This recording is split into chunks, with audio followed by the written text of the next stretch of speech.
अपने offline experience को online लाने के लिए I have created this channel biology exam point.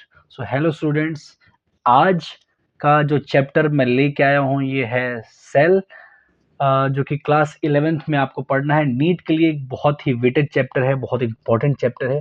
तो आइए आज से इसको स्टार्ट करते हैं हम लोग, और बारी बारी इस हर एक टॉपिक को हम लोग देखेंगे। सो आज का जो पहला टॉपिक है, व्हाट इज अ सेल। सो आइए बच्चों समझने की कोशिश करते हैं कि सेल क्या होता है। ठीक है, तो see, unicellular organism are capable of independent existence and performing the essential function of life। आपने कई सारे यूनिसेलुलर ऑर्गेनिज्म को देखा होगा, जैसे कि एक बैक्टीरिया हो गया। ठीक है, वो एक सेल ही है, केवल बैक्टीरिया केवल एक सेल होता है, और वो इकलौता एक सेल सारे काम करता है। एक लाइफ को रखने के लिए, लिविंग रहने के लिए वो सारे काम करता है। लेकिन हाँ, अगर हम उससे छोटा कोई अगर स्ट्रक्चर इमेजिन कर सके जो कि लिविंग है, तो ऐसा पॉसिबल नहीं है। Anything less than a complete structure of a cell does not ensure independent living. Thus, cell is the fundamental and structural functional unit of living organism। जैसे एक घर में एक ईंट होती है, हम ईंट को जोड़ जोड़ के कमरे बनाते हैं, फिर उससे घर बनता है।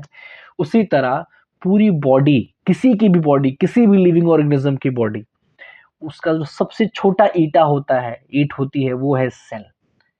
ठीक है, और उससे कम, सेल से less than cell nothing is possible. वो एग्जिस्ट नहीं करते। आप अगर ये सोचोगे केवल माइटोकॉन्ड्रिया एक लिविंग है, नहीं है।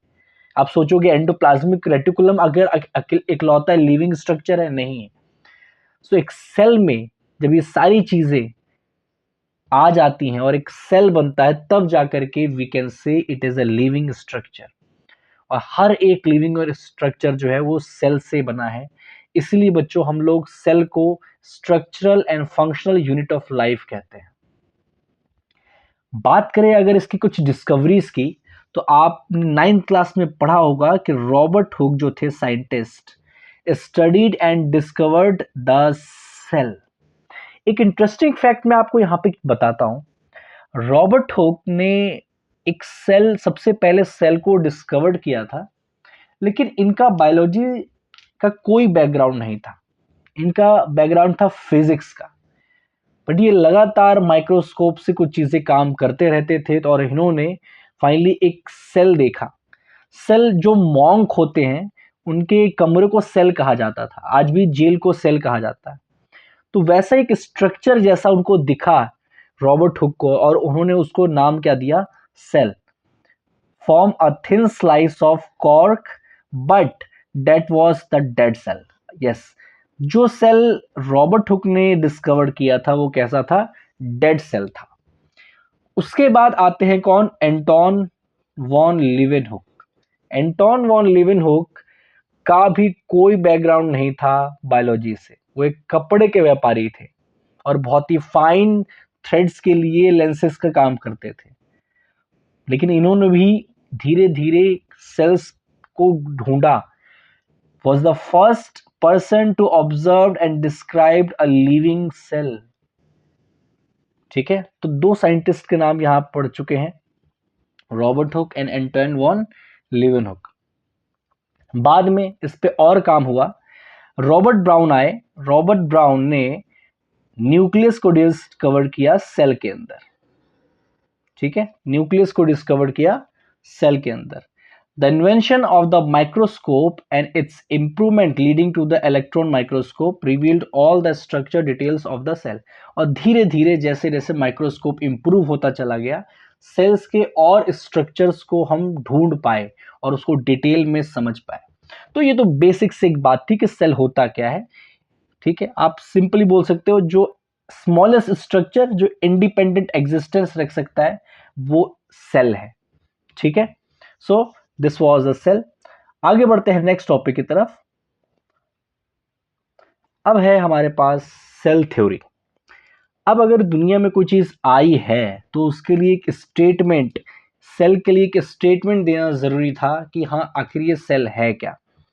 ठीक है, तो उसी थ्योरी को दिया है यहाँ पे दो साइंटिस्ट ने मिलके, सेल थ्योरी को उस पर काम किया और फाइनली हम समझ पाए, पूरी दुनिया समझ पाए कि आखिरकार सेल क्या है बाय दिस थ्योरी।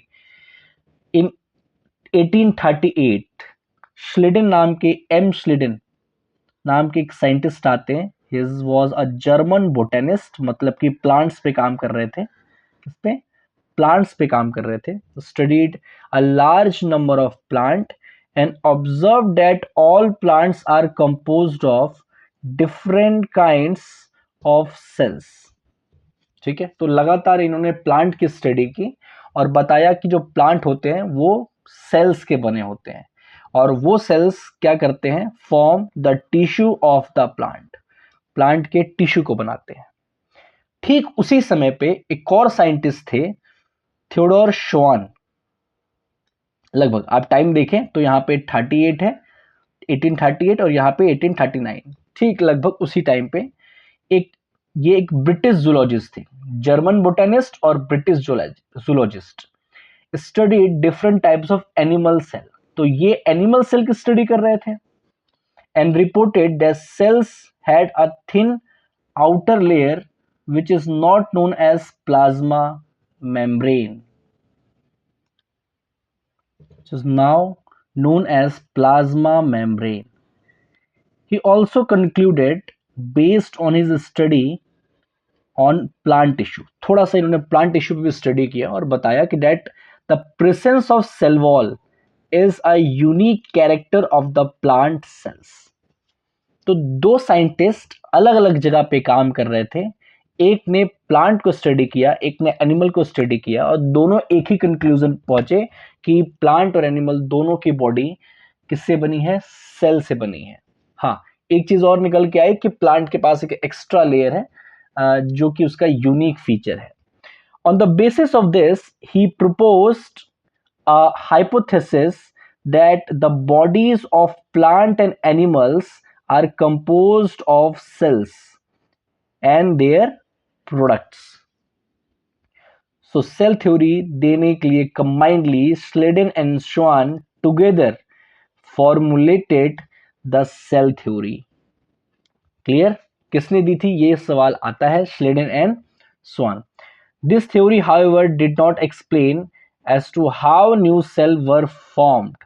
Yes, ये जो सवाल है कि आखिर सेल आया कहाँ से, सेल तो है ये तो इन्होंने बताया, लेकिन ये सवाल कि सेल आया कहाँ से, इसका जवाब ये नहीं दे पाया और इसका जो जवाब था ये लगातार एवोल्यूशन को पढ़ने वाले लोग खोज रहे थे।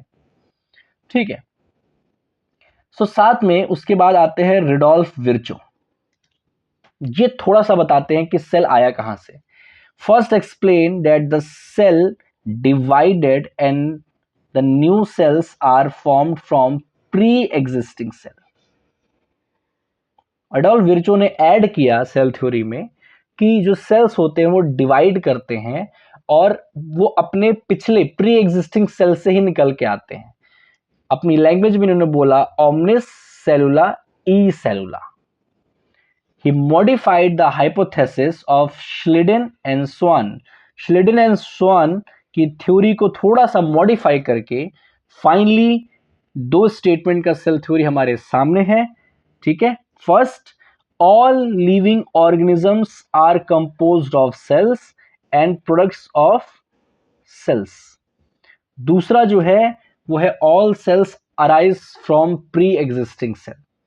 तो पहला पॉइंट श्लेडन एंड श्वान का दिया हुआ है कि सारे ऑर्गेनिजम्स सेल के बने हैं और दूसरा जो पॉइंट है वो विर्चो ने ऐड किया है, all cells arise from pre existing cell. So I hope आपको यहां तक का टॉपिक समझ में आया। आज हमने चैप्टर को स्टार्ट किया है और हमने स्टडी किया है सेल थ्योरी को। नेक्स्ट वीडियो में हम यहाँ से कंटिन्यू करेंगे। तो आई होप आप मुझे कमेंट करके ज़रूर बताएं कि आपको अभी तक ये लेक्चर समझ में आया कि नहीं आया। कोई डाउट है तो ज़रूर कमेंट करके बताएं और हाँ, प्लीज़ चैनल को सब्सक्राइब ज़रूर कर ले ताकि आप तक अपडेट पहुँचती रहे। Thank you.